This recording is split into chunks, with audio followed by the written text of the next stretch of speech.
The first sign wasn't an email. It was silence. I came back from my first real vacation in more than a decade with that stupid, hopeful feeling you get when you finally believe you've earned rest. 10 days. That was it. Not a sabbatical, not a meltdown. Just 10 days of turning my brain off and letting the world spin without me. Before listening to this story, we have an important announcement for you. Unfortunately, we are discontinuing this channel, and it will be deleted soon. If you want to continue listening to new stories, subscribe to our new channel, Stories at Work. The link to it will be in the collaboration with this video, in the description of this video, and in the comments. Thank you for your attention. I walked into the lobby like I belonged there, because I did. 11 years of my life lived behind that glass door. My badge had opened it through snowstorms, flu, overtime nights, even the morning after my dad's funeral when I showed up anyway because the client couldn't wait. I tapped the reader. Red light. I tried again. Same red flash, same tiny beep that sounded like the building was rejecting me. Maybe the reader's glitching, I said, forcing a laugh as if this was a funny Monday problem. The security guard didn't laugh back. He leaned forward, squinted at the little screen, and his face changed. Not shocked. Not confused. Recognizing, like he'd seen this exact scene before, and he already knew how it ended. "Can you step to the side for a second?" he asked. I moved, still smiling like an idiot, still believing in a simple fix.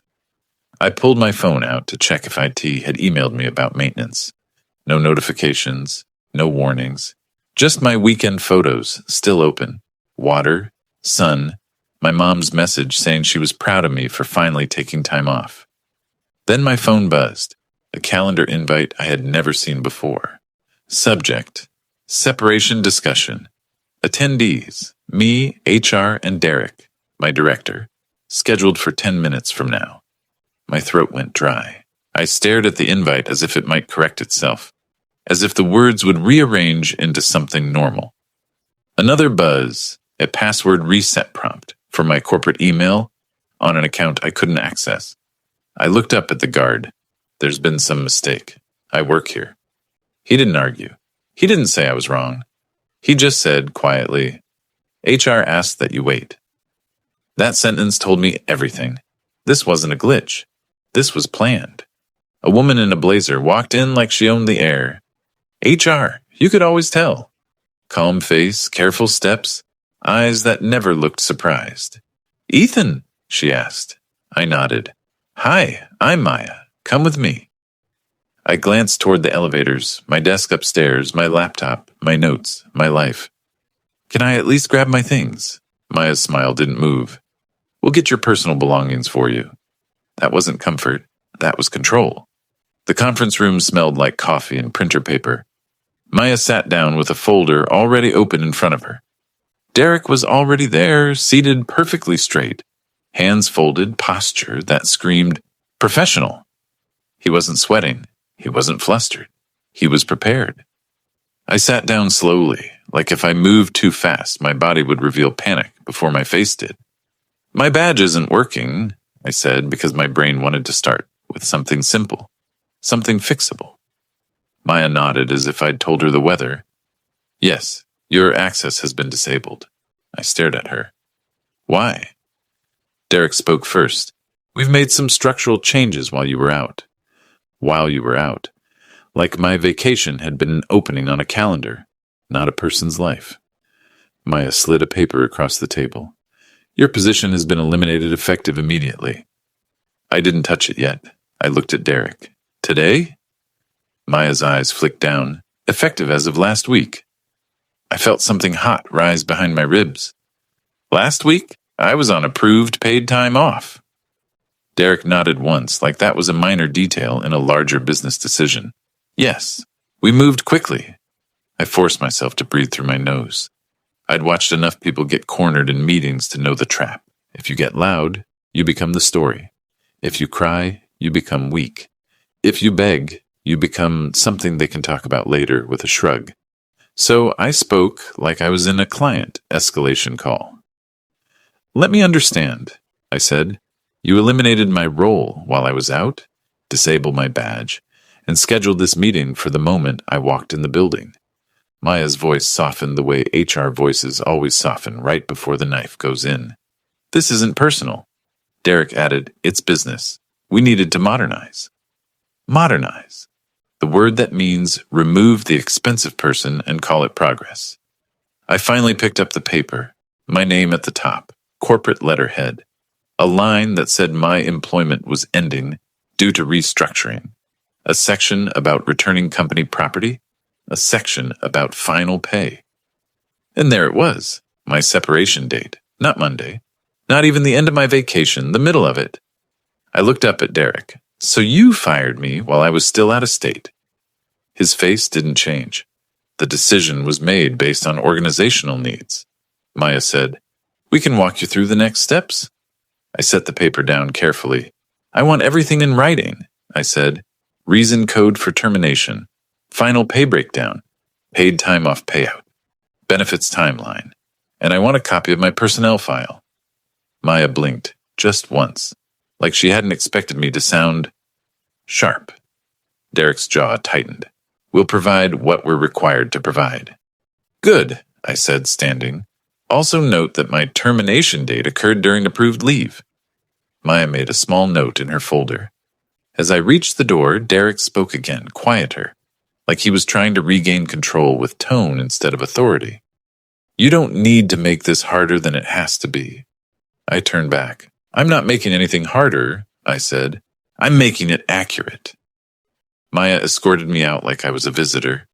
A different guard brought out a cardboard box with my desk items, a framed photo of my mom and me, a cheap coffee mug, a notebook I hadn't opened in months, a spare phone charger. My work laptop wasn't in the box. I noticed that immediately. Where's my laptop? I asked.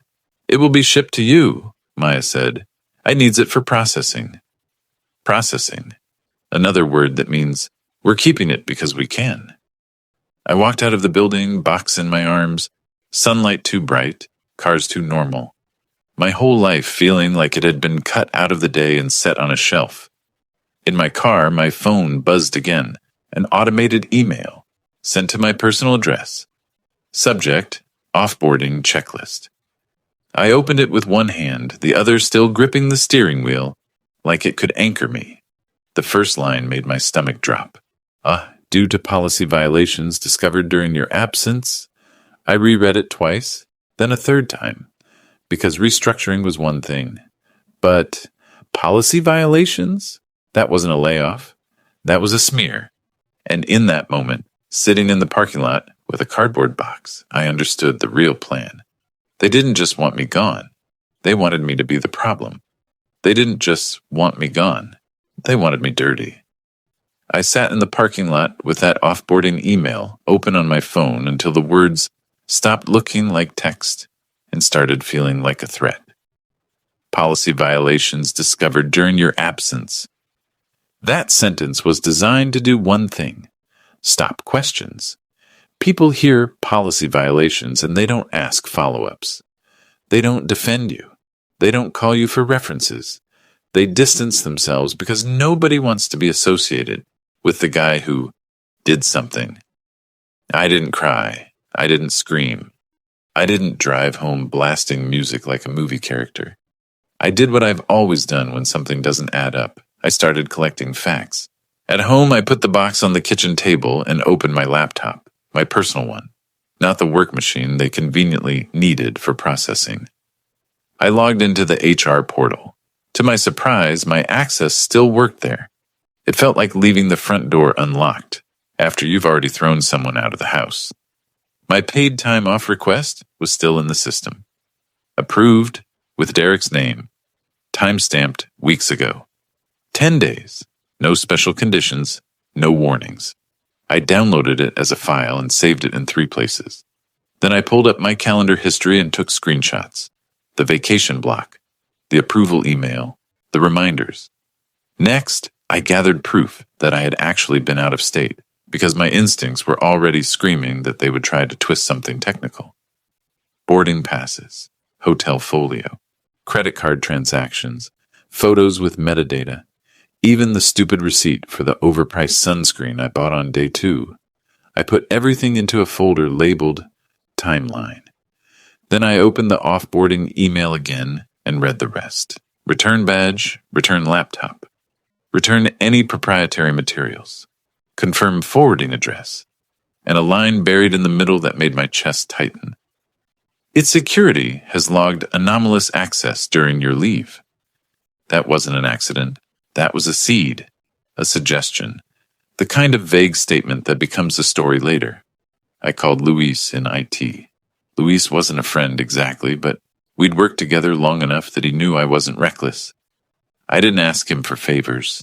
I didn't ask him to just fix it. I documented everything, I followed processes, and I never threw IT under the bus with clients. He answered on the second ring, voice already wary. Ethan? Yeah, I said. I'm not calling from my work phone, obviously. A pause. I heard. I need one thing, I said. What does the system say about my badge and account? Just facts. Luis exhaled. Your badge access was disabled Wednesday. Wednesday, I repeated, because my brain needed to hear it. Wednesday was right in the middle of my vacation. I'd been sitting on a beach chair texting my mom a photo of the sunset. And your directory status, Luis continued, was marked separation pending the same day. I kept my voice level. Who initiated it? Silence. Then he said carefully, the ticket came through Derek's queue. A ticket. That word mattered. In a company like ours, tickets were law. Every access change, every multi-factor reset, every account disable. There's a record, a trail, a reason field someone has to type into. Can you send me the ticket? I asked. I can't, he said immediately. I'm not asking you to break policy, I replied. I'm asking if the record exists. Luis hesitated, and I could practically hear him weighing the risk. Then he lowered his voice. It exists. Okay, I said. Then tell me the ticket number. Another pause. You didn't hear it from me, he said. He read it out slowly. I wrote it down twice because my hands were shaking now, and I didn't trust my own handwriting.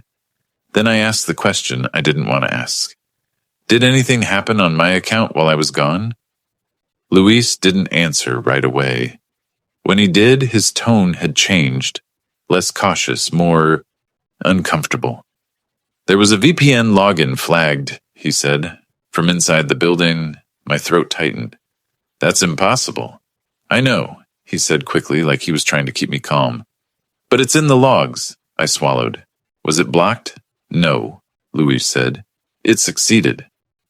I stared at the wall in my kitchen like it might explain how my life could get worse in a single word. How? I asked. I have multi-factor. Luis's silence this time was longer. Then, your multi-factor was reset. I closed my eyes. Multi-factor reset means someone went into the admin panel and effectively told the system, I'm allowed to become you. And that isn't something that happens accidentally. Who requested the reset? I asked. Luis sounded like he regretted picking up the phone at all. The ticket notes manager request? It's Derek. For a moment I couldn't speak, not because I didn't have words, because if I spoke too fast, my voice would crack, and I refused to give them even one more thing they could frame as weakness. So, I said finally, slow and controlled, my director disables my badge mid-vacation, marks me separation pending, resets my multi-factor, and then there's a VPN login from inside the building using my account. Luis didn't deny it. He didn't confirm it either, but he didn't need to. Ethan, he said quietly, be careful.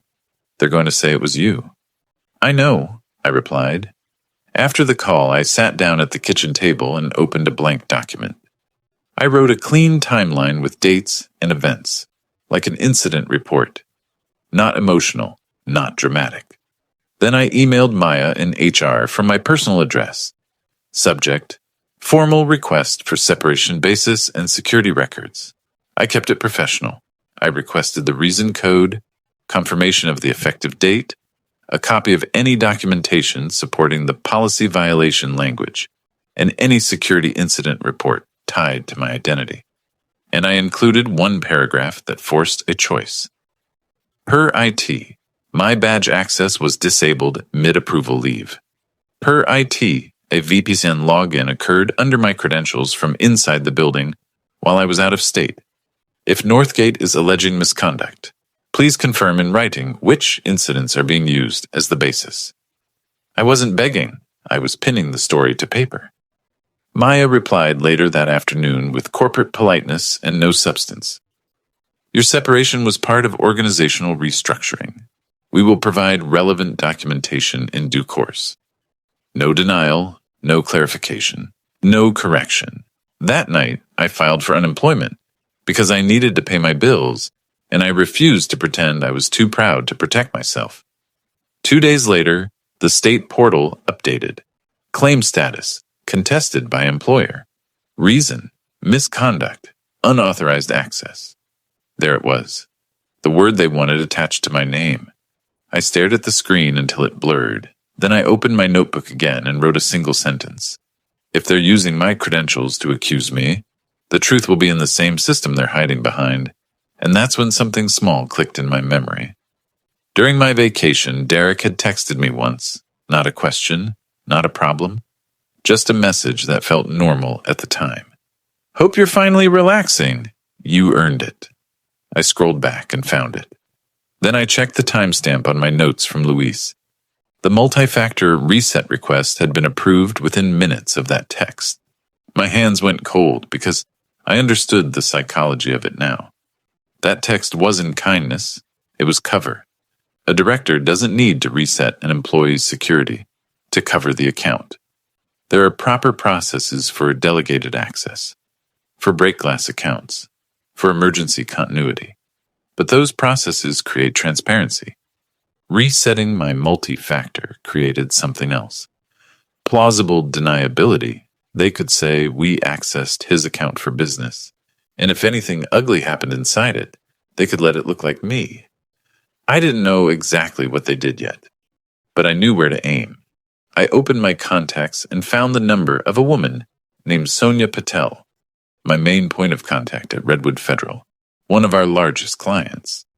The kind of client that didn't tolerate sloppiness, the kind that required audit trails for everything. I stared at her name for a long time before pressing call, because I understood what reaching out would mean. It would mean I was no longer just protecting my unemployment claim. I would be stepping into the only arena companies like mine truly fear. Client risk. I pressed call. And as the phone rang, one thought sat heavy in my chest. If Derek wanted to erase me, he picked the worst possible way. Because in compliance, heavy work, lies don't vanish. They log themselves. Sonia picked up on the third ring. Her voice was crisp in that way clients get when they've learned politeness is a tool, not a personality. This is Sonia. It's Ethan Cole, I said. A pause. Not long, but enough for me to feel the weight of what she'd already heard. Ethan, she said carefully. Are you calling from your personal number? Yes. Another pause. I was told you were transitioned off our account. That word, transition, was corporate perfume, sprayed on something rotten. I was terminated during approved leave, I said. I'm calling because I need to make sure Redwood is protected. I expected defensiveness. I expected her to shut down. Instead, she asked one question, flat and practical. Do you believe your credentials were used after your access should have been restricted? Yes, I said.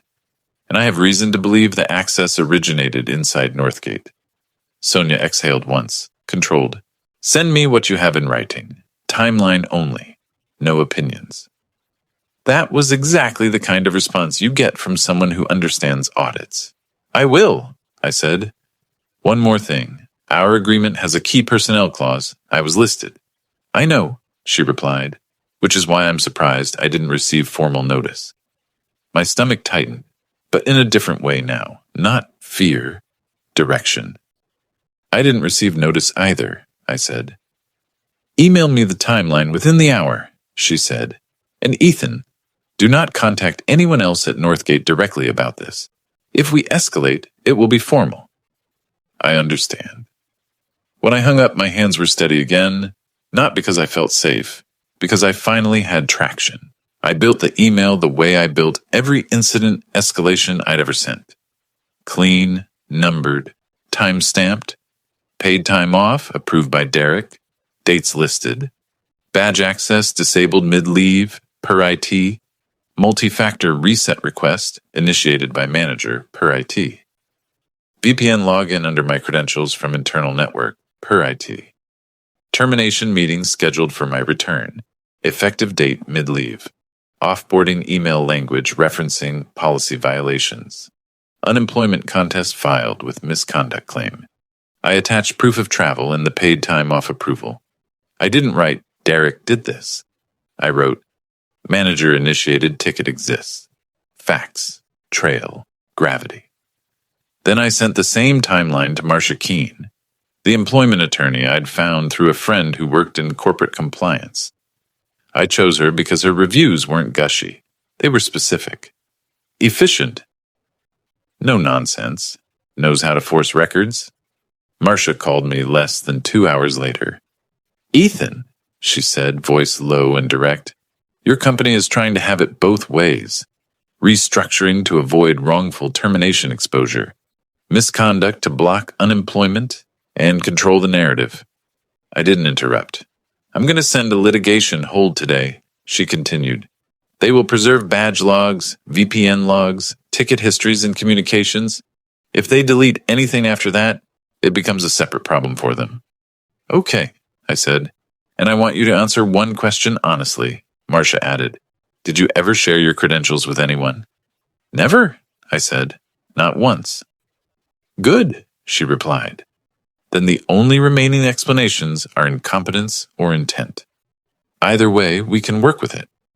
That night, the litigation hold went out to Northgate's legal department. It wasn't a threat. It was a locked door. Preserve all records related to my employment, separation, access changes, security incidents, multi-factor resets, badge logs, VPN logs, and communications referencing my name and the phrase policy violation. When a letter like that lands, people stop being casual. The next morning, Maya called me instead of emailing, and that alone told me the tone had shifted. Ethan, she began, voice gentle in the way HR gets gentle when they sense legal risk. We received correspondence from your attorney. Good, I said. Then you know I'm not speculating. We want to resolve this efficiently, she said. Then start by explaining why you told me restructuring. But you contested unemployment as misconduct, I replied. Silence. Then carefully, the contest was filed based on information provided by your department leadership. My director, I said, not as a question. Maya didn't correct me. What misconduct? I asked. She tried to keep it vague. There was a concern about access during your leave. I was out of state, I said. If my credentials were used, it wasn't me. Which means your concern shouldn't be about me. It should be about why someone could reset my multi-factor. We're reviewing that, she said quickly. Put it in writing, I told her, and withdraw the allegation while you review. Maya's voice tightened. We can't do that without completing our internal process. Then complete it, I said, because every day you leave that allegation up, you're amplifying damage. After the call, Marcia sent me a short message. Good. Keep everything written. No phone calls without me. Then I did something else I should have done earlier. I checked Northgate's public job board. My exact title wasn't posted, but a new role was. Implementation lead, client integrity. Same responsibilities, same client portfolio, same compliance scope, different name. And the salary band was lower. The posting date hit me like a punch. It went live while I was still on vacation. So the role elimination was a lie. They weren't eliminating the work. They were eliminating me. I forwarded the posting to Marcia. She replied with one line, excellent. Then 2 days later, Sonia emailed again. Subject, audit call, and key personnel clause. The email was brief and lethal. Northgate has failed to provide formal notice of key personnel removal per our agreement. Redwood Federal is scheduling an audit call to review access integrity, credential controls, and continuity planning. Attendance required.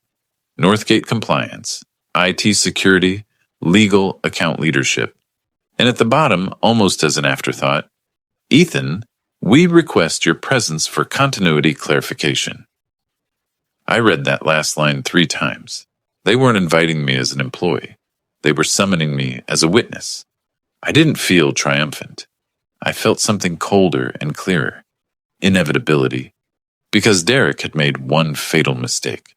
He assumed the story would stay inside the company, but the moment a regulated client gets involved, the story stops being a rumor and starts being an audit trail. Marcia called me right away. "You will attend," she said. "You will speak only in facts. You will not accuse. You will let the records do the damage." "What if Derek lies?" I asked. Marcia's answer was calm. "Then he lies into a microphone while compliance pulls logs in real time." That night I didn't sleep much, not because I was scared of a meeting, because I knew what that meeting would do. It wouldn't just clear my name, it would show exactly who tried to stain it.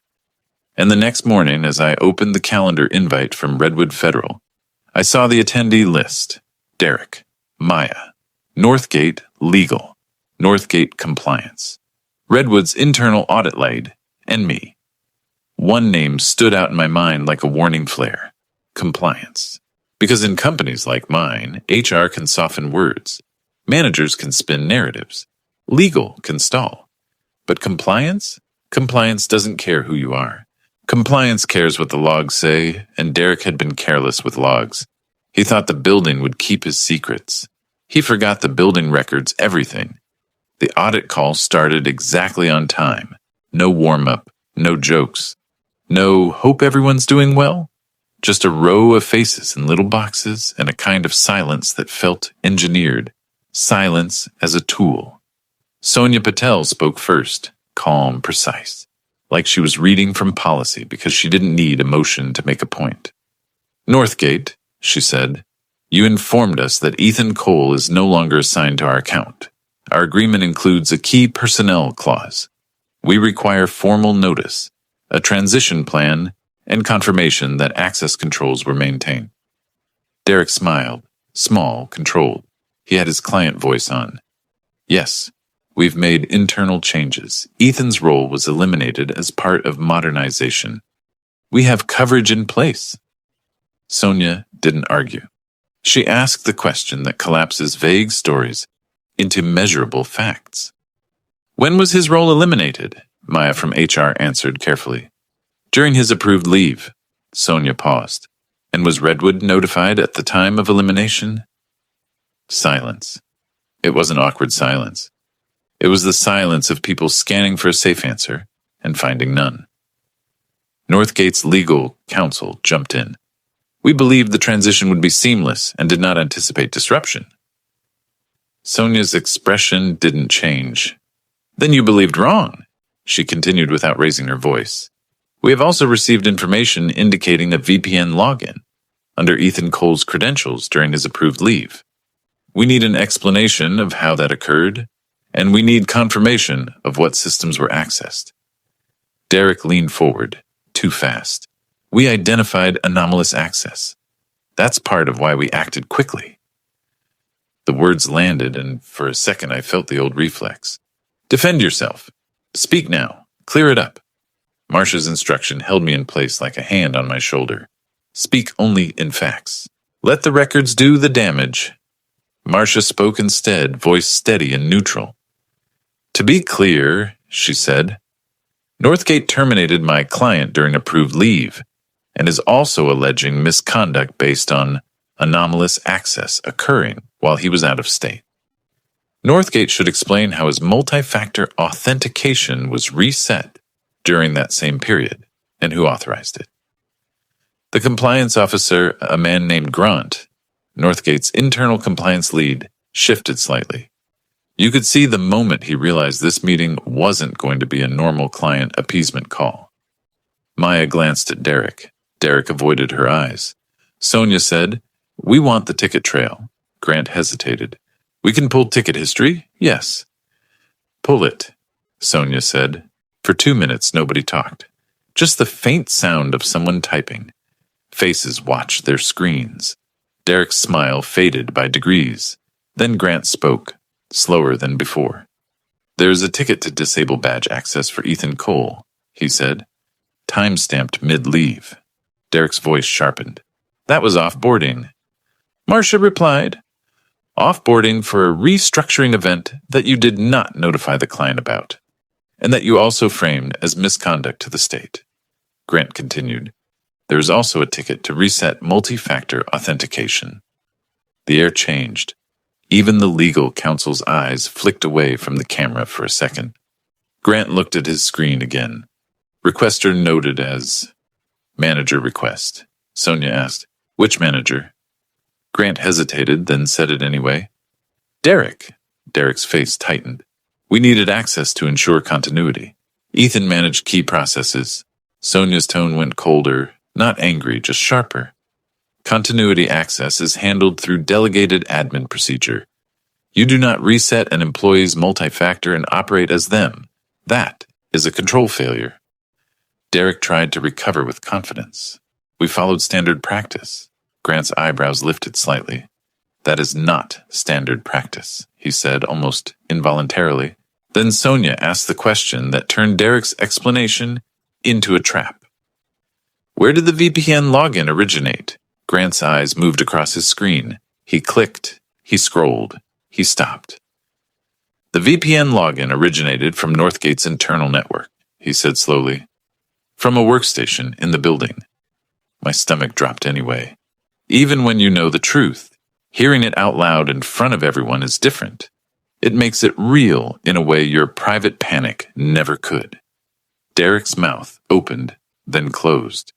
Grant added, specifically the workstation is assigned to the executive floor segment. Derek jumped in. Someone could have... Grant cut him off, not loudly but firmly. The session was authenticated to a user profile that matches Derek's admin credentials. That was it. That was the moment the room stopped being a negotiation and became an exposure. Sonia didn't gloat. She didn't raise her voice. She just switched from client inquiry to contract enforcement. Redwood will be pausing payments pending a full integrity review, she said. We will also be exercising our rights under the key personnel clause. Northgate will provide a remediation plan within 2 business days, including credential control corrections and a documented transition strategy. Northgate Legal tried to interject, something about relationships and valued partnerships, but Sonia ended it cleanly. Thank you, she said. We will follow up in writing. The call ended. Screens vanished. For a second, I just sat there in my apartment, staring at my own reflection in the dark monitor. My heart was pounding, but my face felt strangely calm. Marcia spoke softly. Do not contact anyone. Let them come to us. They came faster than I expected. 2 hours later, Maya emailed Marcia and copied me. Subject, separation, reclassification, and correction of records. The email read like a controlled burn, carefully framed to limit liability, but the meaning was clear. Northgate would withdraw the misconduct allegation to the state. They would correct the unemployment contest. They would reclassify my separation as restructuring. They would process my unused paid time off payout and severance. I stared at the screen, then called Marcia. They're trying to patch it, I said. Yes, Marcia replied, because Redwood just threatened their revenue, and compliance just documented the failure. Their priority is containment now. But Derek, I started. Derek is not your problem anymore, Marcia said. Your problem is your name. We protect your name. I believed her, but I still needed to ask one thing. Is he going to face consequences? I asked. Marcia's answer was dry. He used his own admin credentials to impersonate you in a regulated environment. Compliance logged it. Legal heard it. A major client heard it. Consequences are coming. You won't need to deliver them. That evening, Sonia emailed me directly again. Subject, short-term continuity contract. Ethan, she wrote, Redwood requires immediate continuity and an integrity review. We would like to contract you directly for transition support and access remediation documentation. Directly, not through Northgate. The company that threw me out before my badge worked again was about to watch their largest client pay me instead. I didn't celebrate yet. I reread the email twice, then forwarded it to Marcia. Her response was immediate. Accept, with terms. We negotiated quickly. Clear scope, clear rate, clear boundaries. No vague promises, no handshake language. The next morning, I walked into Redwood Federal's headquarters as a consultant, not an employee. A visitor badge, not a corporate badge. A sign-in sheet. A real security process. The kind I'd always respected. Sonia met me in the lobby. She looked at me like a professional, not a rumor. Thank you for coming, she said. Thank you for asking, I replied. She nodded once. Northgate will provide remediation, but we need the truth on paper. I can do that, I said. As we walked toward the conference rooms, my phone buzzed with a message from a former coworker. Derek isn't answering anyone. Compliance pulled him into a room after the call. I stared at the message for a moment, then put my phone away. I didn't feel joy. I felt something quieter, heavier, relief, because the story they tried to write about me, misconduct, policy violation, unauthorized access, had collapsed under one thing they couldn't charm or bully. Logs. And for the first time since that red light flashed on the lobby badge reader, I knew exactly how this would end. Not with me explaining myself, with them correcting the record and paying to keep it quiet. 3 weeks later, I was sitting in Redwood Federal's conference room with a visitor badge on my chest and a contract with my name at the top. Not a severance packet, not an offboarding checklist, a consulting agreement, signed, dated, paid weekly, with scope written so tightly nobody could interpret it against me later. Sonia slid a folder across the table. We need 2 deliverables, she said. A continuity plan that doesn't depend on one person being exhausted, and an integrity summary we can hand to our auditors. I nodded. You'll have both. Then she added, almost casually, Northgate's payments are still paused. Their legal team is motivated. Motivated was one way to say it. Northgate had tried to bury me while I was on a beach. Now they were trying to keep a client from walking away while compliance rebuilt the very controls they had ignored. I didn't feel revenge. I felt a clean kind of power, the kind that comes from being able to say, here's the record, and not needing anyone to believe you on faith. That afternoon, Marcia called. They withdrew the misconduct allegation, she said. I didn't speak. I just closed my eyes, like my body needed a second to accept it. They filed a correction with the state, she continued. Your unemployment claim is no longer contested. They sent written confirmation. It's done. That was the first time in weeks my shoulders dropped without me forcing them. And my file? I asked. Reclassified as restructuring, Marcia said. They're also providing a neutral reference letter, dates of employment, role title, eligibility for rehire. Eligibility for rehire. The corporate equivalent of, we can't call him a problem anymore. Severance? I asked. They processed it, she replied. And your unused paid time off payout. Direct deposit is scheduled. I let out a breath I didn't realize I was holding. Then Marcia said the line that mattered most. They're offering a settlement. I sat up. For what? For the defamation exposure tied to the misconduct allegation and the improper credential handling, she said. They want you to sign a release. They want this sealed. There it was, containment, not remorse. But I didn't need remorse. I needed closure and protection. What's the number? I asked. Marcia told me. It wasn't life-changing money, but it was meaningful, enough to cover the gap, pay down a chunk of debt, and buy me time to rebuild without panic. Do I have to do anything public? I asked. No, Marcia replied. In fact, they want the opposite. You sign, they pay, they correct the record, and you move forward clean. I stared at the wall for a moment, thinking about Derek telling me not to make this harder. I hadn't made it harder, I had made it true. Send me the terms, I said. I'll review. That night, I went for a walk without my phone in my hand for the first time since the badge reader flashed red. The air felt different, not happier, just quieter, like the constant buzz in my chest had finally started to fade. 2 days later, the money hit my account. Severance, paid time off, payout, settlement in escrow, pending signature, then released. I signed after Marcia confirmed every clause protected me. No admission, no retaliation, no future claims from them. Neutral reference language locked.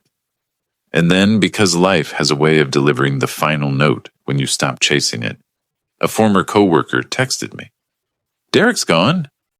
I stared at the message. No emojis, no drama, just 2 words. "Gone how?" I asked. A minute later, "Terminated. Compliance."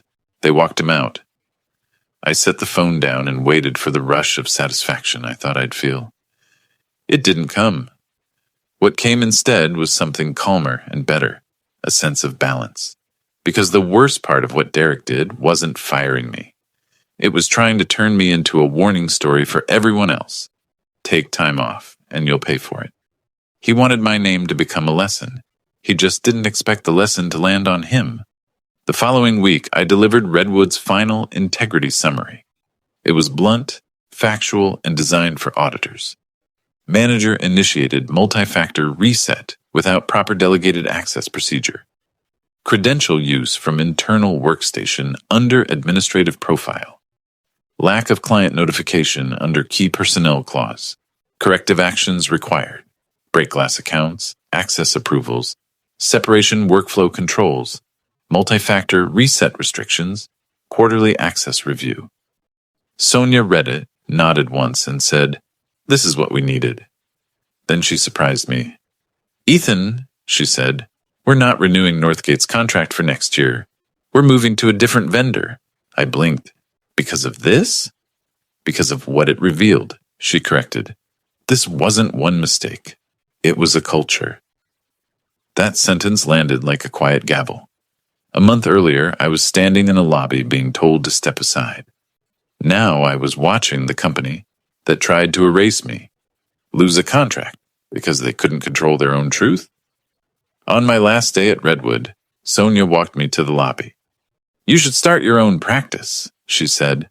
"You're good at building systems that don't break when people panic." I almost laughed. I spent 11 years making sure other people didn't panic. She looked at me. "Then do it on your terms." That night, I opened my laptop and drafted a 1-page website for a consulting service I never thought I'd run. Implementation continuity, credential control design, audit-ready documentation. Boring words that apparently were worth real money when things went wrong. 2 weeks later, I signed my second contract, then my third. And here's the part that still catches in my throat when I think about it. I took a day off, just because I wanted to. No guilt, no checking emails, no fear that rest would be used as a weapon. Because the last time I trusted a company to treat me like a human, they tried to bury me under my own credentials. Now I keep my boundaries the way I keep my records, clear, dated, and backed up. And if anyone ever tries to fire me again before my badge works, they can, but they won't get my name on the lie.